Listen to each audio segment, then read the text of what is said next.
وہ بولا. وہ صرف خوف نہیں تھا. وہ سسک پڑی. اپنے تمام اختلافات، اپنا غصہ، اپنی ناراضگی ایک طرف رکھے وہ اس کا ہاتھ تھام چکی تھی، بہت مضبوطی سے، سختی سے، بالکل ویسے جیسے وہ نانا کا ہاتھ پکڑا کرتی تھی.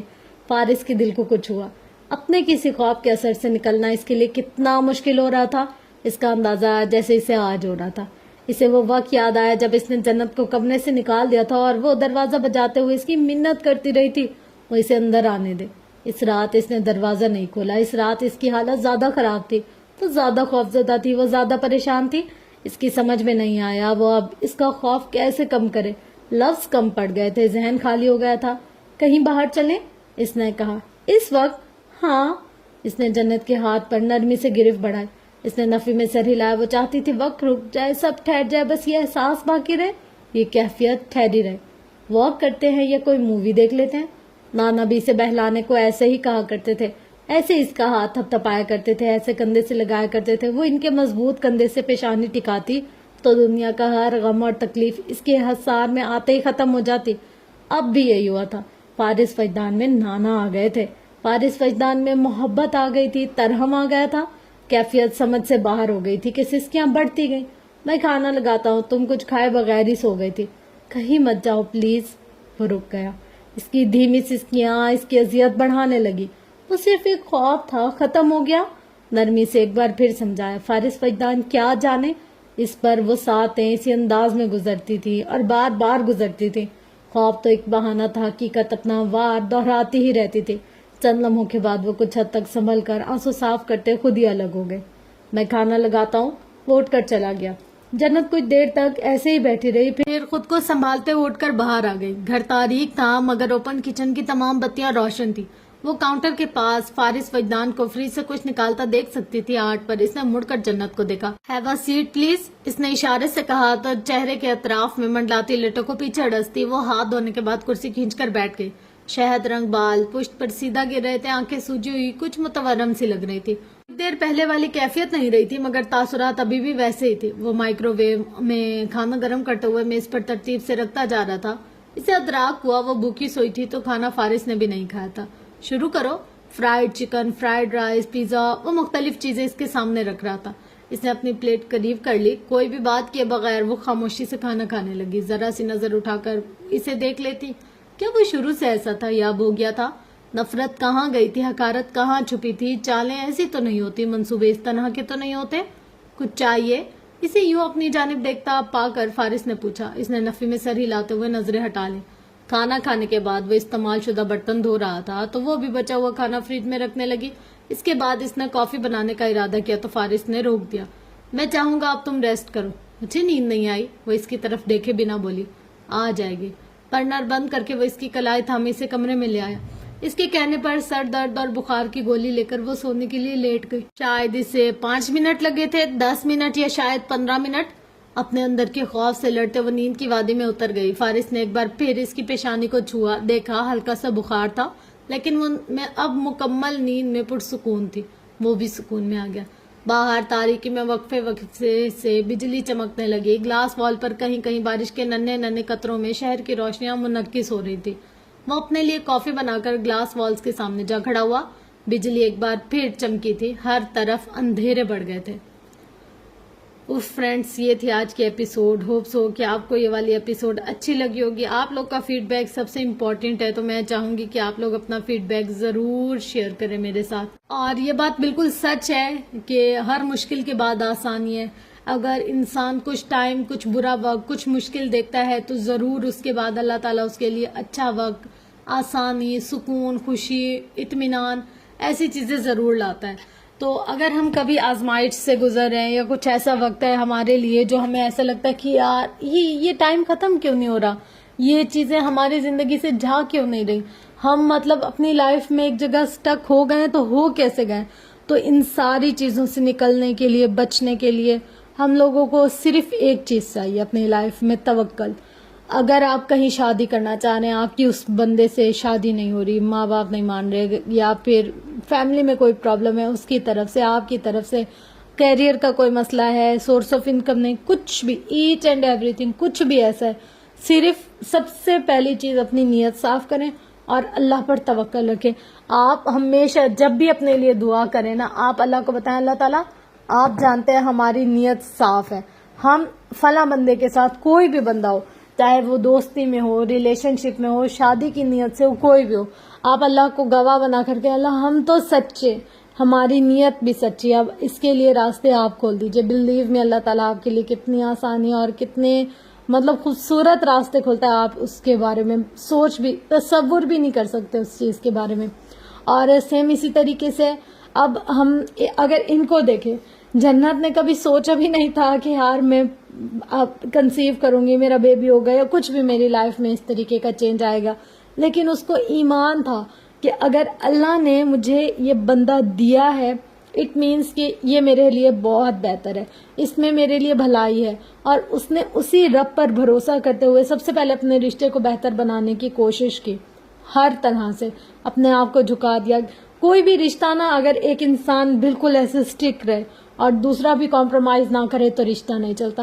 ہر ریلیشن شپ میں کمپرومائزز ہوتے ہیں اور کرنے پڑتے ہیں.